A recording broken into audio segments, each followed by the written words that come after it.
नमस्कार मित्रांनो, आजच्या या व्हिडिओमध्ये आपण महाराष्ट्र शासनाने नुकताच काढलेला एक अत्यंत महत्त्वाचा शासन निर्णय समजून घेणार आहोत।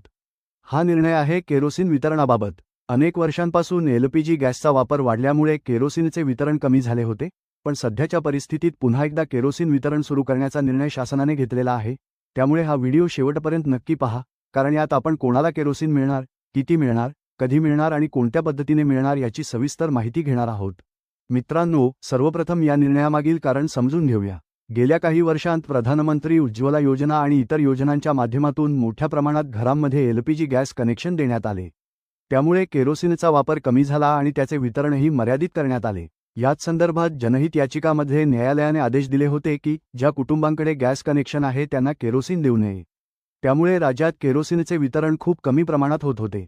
पण मित्रांनो, सध्याच्या काळात भूराजकीय परिस्थितीमुळे एलपीजी गॅसचा तुटवडा जाणवत आहे। त्यामुळे नागरिकांना पर्यायी इंधन म्हणून केरोसिनची गरज निर्माण झाली आहे।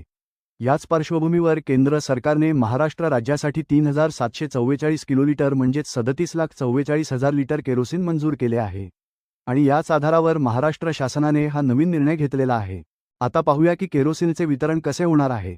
शासनाच्या आदेशानुसार प्रत्येक कुटुंबाला किंवा प्रत्येक रेशन कार्डला 3 लिटर केरोसिन दिले जाणार आहे। म्हणजेच तुम्ही कोणत्याही प्रकारचे रेशन कार्ड धारक असाल तर तुम्हाला 3 लिटर केरोसिन मिळू शकते। मात्र यामध्ये प्राधान्य आय आणि पीएच रेशन कार्डधारकांना दिले जाणार आहे। त्यानंतर उपलब्धतेनुसार श्वेतपत्रिका धारकांनाही केरोसिन दिले जाईल। मित्रांनो, एक महत्त्वाची गोष्ट म्हणजे ज्या कुटुंबांकडे रेशन कार्ड नाही त्यांनाही केरोसिन मिळू शकते। त्यासाठी ग्रामपंचायतीचा रहिवासी दाखला पुरावा म्हणून ग्राह्य धरला जाणार आहे। तसेच स्थलांतरित मजूर किंवा इतर कामगारांनाही केरोसिन मिळण्याची सोय करण्यात आलेली आहे, फक्त त्यांच्याकडे ओळखपत्र असणे आवश्यक आहे। आता वितरणाचा कालावधी समजून घेऊया। शासनाने स्पष्ट सांगितले आहे की मार्च 2026 मध्ये केरोसिन वितरण सुरू होईल आणि वितरणाच्या तारखेपासून 45 दिवसांच्या आत सर्व केरोसिन उचलणे बंधनकारक असेल। जर कोणीतरी केरोसिन घेतले नाही तर ते पुढे कॅरी फॉरवर्ड केले जाणार नाही। म्हणजेच वेळेत केरोसिन घेणे खूप महत्त्वाचे आहे। आता पाहूया वितरणाची संपूर्ण प्रक्रिया कशी असेल। सर्वप्रथम सरकारी तेल कंपन्या म्हणजे IOCL, BPCL आणि HPCL यांच्यामार्फत केरोसिन संबंधित जिल्ह्यांमध्ये पाठवले जाईल। त्यानंतर हे केरोसिन डिस्ट्रीब्युटरकडून तालुका स्तरावर आणि पुढे रास्तभाव दुकानांपर्यंत पोहोचवले जाईल। आणि शेवटी रास्तभाव दुकानदार किंवा किरकोळ विक्रेते नागरिकांना 3 लिटर प्रमाणे केरोसिन वितरित करतील। जर एखाद्या गावात केरोसिन विक्रेता उपलब्ध नसेल तर त्या गावातील लोकांना जवळच्या गावातून केरोसिन घेण्याची व्यवस्था करण्यात येणार आहे। तसेच सर्व नोंदी ऑफलाईन पद्धतीने ठेवणे बंधनकारक करण्यात आले आहे, म्हणजेच वितरणाची पारदर्शकता राखली जाईल। आता दराबाबत बोलायचे झाले तर सध्या केरोसिनचा दर निश्चित करण्यात आलेला नाही। शासनाने सांगितले आहे की वाहतूक खर्च आणि विक्रेत्यांचे कमिशन याचा विचार करून लवकरच स्वतंत्र आदेशाद्वारे दर जाहीर केले जातील। मित्रांनो, जिल्हानिहाय केरोसिन वाटप देखील करण्यात आलेले आहे। एकूण 3744 किलोलिटर केरोसिन वेगवेगळ्या जिल्ह्यांमध्ये त्यांच्या गरजेनुसार वितरित केले जाणार आहे। ग्रामीण भागाला यामध्ये जास्त प्राधान्य दिले गेले आहे। उदाहरणार्थ, नाशिक, पुणे ग्रामीण, कोल्हापूर, जळगाव अशा जिल्ह्यांना मोठ्या प्रमाणात केरोसिन दिले जाणार आहे। तेल कंपन्यांना देखील काही महत्त्वाच्या सूचना देण्यात आलेल्या आहेत। त्यांनी जिल्हानिहाय वाटप काटेकोरपणे करणे आवश्यक आहे। तसेच एकूण केरोसिनपैकी 85% केरोसिन पहिल्या 15 दिवसांत वितरित करणे आणि उर्वरित पुढील 15 दिवसांत वितरित करणे बंधनकारक आहे। यामुळे महिन्याच्या शेवटपर्यंतही केरोसिन उपलब्ध राहील।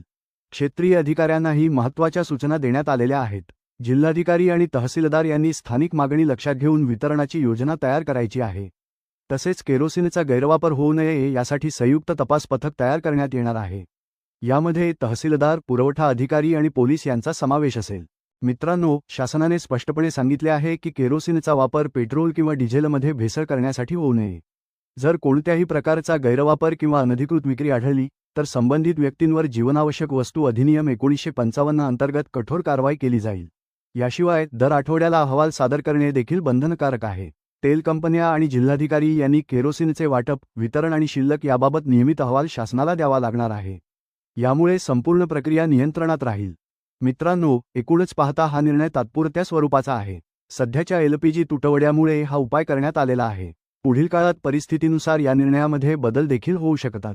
शेवटी एवढेच सांगतो की जर तुम्हाला केरोसिन घ्यायचे असेल तर तुमच्या जवळच्या रास्तभाव दुकानाशी संपर्क साधा आणि वेळेत केरोसिन घ्या, कारण 45 दिवसांनंतर ही संधी मिळणार नाही। जर तुम्हाला ही माहिती उपयुक्त वाटली असेल तर व्हिडिओला लाईक करा, शेअर करा आणि चॅनलला सबस्क्राईब करायला विसरू नका। धन्यवाद।